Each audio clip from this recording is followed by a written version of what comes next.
শহীদ রাষ্ট্রপতি জিয়াউর রহমানের ৪৩তম শাহাদাত বার্ষিকী উপলক্ষে দুস্থদের মাঝে খাবার বিতরণ আয়োজন করে চকবাজার থানা বিএনপি। অনুষ্ঠানে প্রধান অতিথি হিসেবে উপস্থিত ছিলেন বিএনপির জাতীয় স্থায়ী কমিটির সদস্য বেগম সেলিনা রহমান। বিশেষ অতিথি হিসেবে উপস্থিত ছিলেন স্বেচ্ছাসেবক বিষয়ক সম্পাদক মীর শরাফত আলী সফু। বক্তা হিসেবে মহানগর দক্ষিণ বিএনপির যুগ্ম আহ্বায়ক মোশাররফ হোসেন খোকন, হাজী মনির চেয়ারম্যান। অনুষ্ঠানের সভাপতিত্ব করেন মহানগর দক্ষিণ বিএনপির সদস্য শহীদুল ইসলাম বাবুল। এছাড়া বিএনপির মহানগর দক্ষিণ ও চকবাজার থানা বিএনপির অন্তর্গত ওয়ার্ড ও ইউনিট বিএনপির সিনিয়র নেতৃবৃন্দ ও নেতাকর্মীরা সে সময় উপস্থিত ছিলেন। বিরোধী দলকে জেলে ঢুকিয়েছে এবং নেতা কর্মীদের অত্যাচার করে, সাধারণ জনগণের অত্যাচার করে, উন্নয়নের নামে বড় বড় কথা বলে আজকে তারা জনগণকে বিভ্রান্ত করার চেষ্টা করছে এবং বাংলাদেশের স্বাধীনতাকে তারা কেয়ার করছে না। আজকে দেখেন, আমাদের শহীদ প্রেসিডেন্ট জিয়া রহমান একজন ব্যক্তি ছিলেন যিনি স্বাধীনতার ঘোষণা করেছেন। শুধু ঘোষণাই করেন নাই, তিনি যুদ্ধ করে, সরাসরি যুদ্ধ করে দেশ স্বাধীন করেছেন। তারপরে যখন ক্ষমতায় এসে ন্যস্ত হয়েছে, তখন তিনি এই দেশকে আধুনিক বাংলাদেশে রূপান্তরিত করেছেন। এবং সেই সময় আওয়ামী লীগ সরকার ছিল আমাদের সেই সময় এই দেশের শাসনে, তারা এই দেশটাকে তলাবিহীন ঝুড়ি বানিয়েছিল। আজকেও ঠিক একইভাবে এই দেশটাকে তলাবিহীন ঝুড়ি করে আমাদের দেশের যা সম্পদ আছে সেই সম্পদকে পার্শ্ববর্তী দেশে দিয়ে আজকে জোর করে ক্ষমতায় প্রশাসন দ্বারা পুলিশ, র্যাব দ্বারা তারা ভোটের নষ্ট করে, ভোটের গণতান্ত্রিক প্রক্রিয়া নষ্ট করে, ভোটের প্রতিষ্ঠান নষ্ট করে তারা জোর করে ক্ষমতায় আছে। আমি অস্ট্রেল স্কুলে ছাত্র ছিলাম। জিয়া রহমান যখন আসলেন আমি তার সাথে কর্মরত করেছিলাম। ওয়েস্টার্ন স্কুলে একটা শহীদ মিনার ছিলেন, সেখানে আমাদের এই এলাকার কৃতি সন্তান ছিলেন ব্যারিস্টার আবুল হাসনাত সাহেব, মেয়র, এই ঢাকার সন্তান।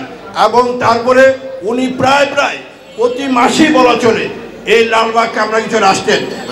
আমরা তখন স্কুলে পড়ি, আমরা দেখতাম ওইখানে ওই সামনে কি বলে যে আমাদের যে শায়েস্তা খান কেল্লার মধ্যে ওইখানে তখন খোলামেলা ছিল, উনি তখন সাদা সিধাও এখান থেকে যেতেন। এবং বিশেষ করে এই পুরান ঢাকার জন্য জিয়া রহমানের অবদান সবচেয়ে বেশি।